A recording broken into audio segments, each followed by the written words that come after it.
안녕하세요, 신작가입니다. 골판지 민족, 일본에서 골판지 때문에 새로운 문제가 발생하고 있습니다. 사람들의 안전까지 위협하는 일본 골판지는 언제까지 지속될까요? 지난주 발생한 10호 태풍 하이선으로 인해 우리뿐만 아니라 일본 역시 커다란 피해를 입었습니다.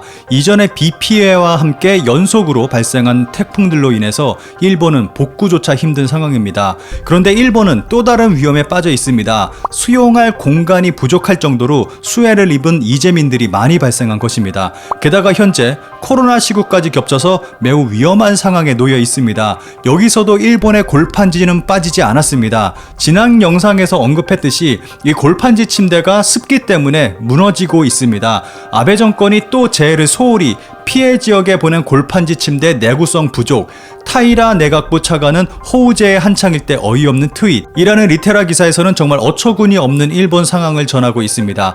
심각한 피해를 보고 있는 쿠마모토현 히토요시시의 피난처 체육관에 도착한 골판지 침대에 대해서 현지에 들어가 있는 전문가가 일부 골판지 침대의 내구성이 불충분하다고 지적하며 대부분이 사용되지 않고 있다고 밝혔습니다. 히토요시시만 해도 당시 약 1100명이 피난 생활을 피할 수 없게 됐는데 쿠마모토현의 골판지 침대 1000개밖에 보낼 수 없는 상황에서 그나마 보낸 것도 쓸모가 없는 상태인 것입니다. 엄청난 폭우가 발생했고 일본 열도에 습기가 가득 찬 상태에서 물먹은 골판지 침대가 무너지고 있는 것입니다. 그런데 여기서 또 하나의 문제가 발생합니다. 비말 전파를 막기 위해 사용한 높은 골판지 칸막이 때문에 통풍이 안 된다는 것입니다. 코로나 조심, 피난처의 높이 1.8m 골판지 칸막이, 덥다, 통풍 우선, 사용하지 않는 사람도 라는 제목의 요미우리 기사에서도 알 수 있듯이 감염 방지를 위해 1.8m나 되는 골판지 벽을 세웠고 너무 높은 벽 때문에 통풍이 안 되는 상황이 발생했습니다. 가을에 문 앞에 와 있는 계절이지만 아직 더운 날씨이고 게다가 일본은 습도까지 매우 높습니다. 더운 날씨에 습도까지 높은 상황에 통풍을 위해서 골판지 칸막이를 사용하지 않는 사람도 나오고 있고 정부에 대한 불만도 높아지고 있는 상황입니다. 이 기사에 달린 어느 댓글이 현재 일본의 상황을 아주 잘 보여주고 있다고 생각합니다. 대피소는 호텔이 아니다. 편안함을 추구한다면 전전일 정도부터 호텔이든 자러 가야 할 것이다. 쉼터를 개설하는 사람도 가족이 있다. 지방정부는 주민들을 위해 더 편한 시설을 제공해줄 의무가 있습니다. 그리고 주민들은 그것을 충분히 바랄 수 있는 위치에 있습니다. 그런데 불만을 얘기할 거면 차라리 호텔에 가라고 말하고 있습니다. 일본이라는 나라가 어떤 사회적 분위기를 가지고 있는지 정말 잘 보여주는 댓글이라 생각합니다. 재해지에 보낸 골판지 침대 중 일부가 강도 부족으로 사용하지 못하는 상황이 벌어지고 있다는 지적에 스가 요시히데 관방장관은 다음과 같이 답변했습니다.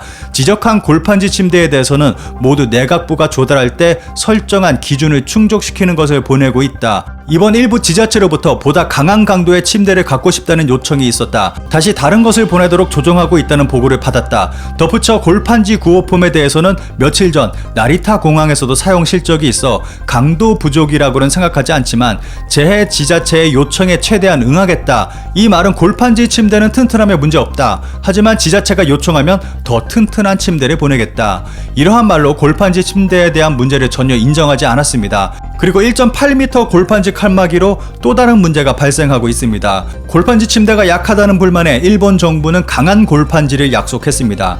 1.8m 골판지로 인해 너무 덥고 통풍이 안 된다는 불만에 일본 정부는 어떤 대책을 세울지 기대됩니다. 그런데 여기서 가장 심각한 일본의 문제는 가장 근본적인 문제에 대한 논의가 없다는 것입니다. 왜 재해지에 골판지를 보내고 있는지, 왜 항상 골판지가 튀어나오고 있는지 이 부분에 대한 문제 제기는 전혀 없는 상태입니다. 여기서 우리를 놀라게 하는 또 하나의 골판지 제품이 일본에서 출시됐습니다. 자택근무용 붙박이 서재를 골판지로 159,500엔 NTT 도시개발이 발매. 그냥 밀폐형으로 만들어진 애들 공부하는 책상 같은 걸 하나로 170만 원이 넘는 가격에 팔고 있습니다. 이런 책상을 골판지로 만들 정도로 일본의 골판지 기술이 날로 발전하는 것 같습니다. 한국에도 이런 제품이 있는데 50만 원 정도밖에 안 합니다. 그것도 나무로 만들었는데 말이죠. 항공우주산업회사가 골판지로 만든 방제용품이 큰 주목, 제조업의 힘이 살아난다. 이 기사의 내용을 짧게 살펴보면 나고야시에서 개최된 감염증 대책 종합전에 코로나19를 극복하기 위한 감염방지 용품이 한자리에 모였다고 합니다. 관심을 모은 것은 재난 시에 피난소에서 활약이 기대되는 간이 골판지 침대로 비말 차단 칸막이와 함께 사용한다고 합니다. 이 제품들이 주목받고 있는 이유는 항공우주 산업의 부품 제조 업체가 제조하고 있어서입니다. 제품 포장에 사용하는 골판지를 사용하고 있다고 합니다. 습기에도 강한 튼튼한 골판지라고 합니다. 최근 코로나로 인해 항공기 제작이 줄어들어서 골판지 제품 제작에 주력하고 있다고 합니다. 그래서 골판지 침대를 만들고 있다고 합니다. 회사 입장에서 생각하면 좀 슬픈 현실이긴 한데 왜 항상 골판지를 이용해서 모든 것을 만들려 하는 걸까요? 심지어는 일본의 새로운 총리 스가 총리가 골판지 공장에서 일했다고 해서 우리를 놀라게 했습니다. 일본은 모든 것이 골판지로 연결되어 있는 것일까요? 일본은 점점 과거로 가는 것은 아닌가 하는 생각이 들게 하는 일들이 많이 발생하고 있습니다. 왜 신문, 잡지는 인터넷보다 종이로 정기 구독해야 하는가? 인터넷 서핑보다 페이퍼 서핑이 효율적. 게이오 대학의 야마시니치 교수는 인터넷보다 인쇄 매체가 더 효율적이라고 주장하고 있습니다.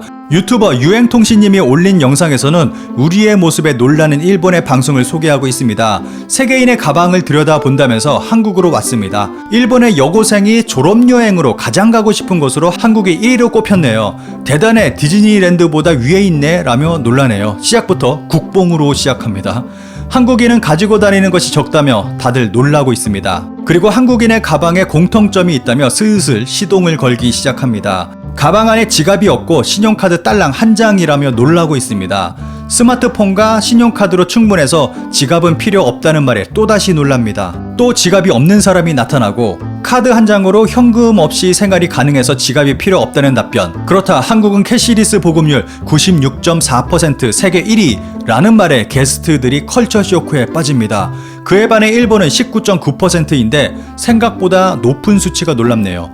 유행통신 채널에서 직접 보시면 더 재밌습니다. 그나저나 한국어 부분을 전부 더빙 처리했는데 또 내용을 조작하지는 않았겠죠. 저는 일본에 갈 때마다 동전 지갑을 꼭 챙겨갑니다. 그리고 쌓여있는 동전을 사용해야 하기 때문에 물건을 계산할 때 1분 이상의 시간이 소요되는 것 같습니다. 한 10년 전쯤에 일본에서 제가 밥을 사기로 하고 일본인 지인과 밥을 먹은 적이 있었는데 10만원 가까운, 현금으로 내기는 좀 그런 금액이 나와서 카드를 내미니까 저희 가게에서는 카드를 받지 않습니다 라는 답변이 돌아와서 결국 제 지인이 계산한 일이 있었습니다. 이러한 모습을 일본에서는 정말 흔하게 볼 수 있습니다. 그런데 제가 의도적으로 그런 게 아니라 정말로 그때 현금이 없었습니다. 일본도 최근에는 여러 분야에서 IT 적용을 시도하고 있기는 한데 대부분 힘겨워하는 것 같습니다. 심지어 최근 벌어진 일로 인해서 일본의 캐시리스는 더욱 진행되기 힘든 상황에 빠졌습니다. 다들 잘 아시겠지만 일본의 도코모에서 서비스 중인 전자화폐 결제 서비스를 통해 부정출금이 발견됐습니다. 여기서 끝난 것이 아니라 이메일 등을 통해서 2차 사기로까지 피해는 점점 확대되고 있는 상황입니다. 그런데 더 큰 문제는 현재 일어난 어설픈 시스템 문제가 아니라 일본의 미래에 있습니다. 산케이 신문은 일본의 캐시리스가 진행되지 못하고 있어도 문제되지 않는다고 말하고 있습니다. 잘 갖추어진 ATM망이 있어서 어디서나 24시간 현금 인출이 가능해서 일상적인 결제 생활에 큰 불편이 없다고 전하고 있습니다. 일본인들이 카드 사용을 꺼리는 이유로 정말 다양한 분석과 의견이 존재합니다. 어쨌거나 결론은 일본인들은 현금을 고집하고 있는 성향이 전 세계 어느 나라보다 강하다는 것입니다. 그런데 일본에서 정착도 되지도 못한 전자결제 시스템에 대한 정말 커다란 이슈가 발생했습니다. 이번 일로 인해서 일본인들의 머릿속에는 역시 카드, 전자결제는 신용할 수 없다는 인식이 더욱 강하게 자리 잡았을 것입니다. 일본 정부는 캐시리스 결제 비율을 2027년까지 40%로 높일 예정에 있습니다. 그런데 이번 일로 인해서 그 기간은 더 길게 잡아야 되게 생겼습니다. 하나의 사회가 발전하기 위해서는 작은 것 하나하나가 변해가면서 발전하게 됩니다. 새로운 기술을 적용하고 일상화되면서 그 사회는 변화되고 발전해 나갑니다. 그런데 일본은 골판지에 집착하고 있고 전자결제 시스템도 제대로 만들지 못해서 사고를 터뜨려 앞으로의 IT 발전을 더 더디게 만들어 버렸습니다. 이런 분위기 속에서 일본이 진정한 21세기로 들어서기 위해서는 굉장히 오랜 시간이 걸릴 것으로 예상됩니다. 그런데 지금 생활에도 만족하며 불편 없이 살고 있는 일본의 모습을 보면 굳이 기술 발전을 할 필요가 있나 하는 생각도 듭니다. 골판지에 아무런 불만 없이 생활하는 일본의 모습을 보면 골판지로도 충분하다는 생각도 듭니다.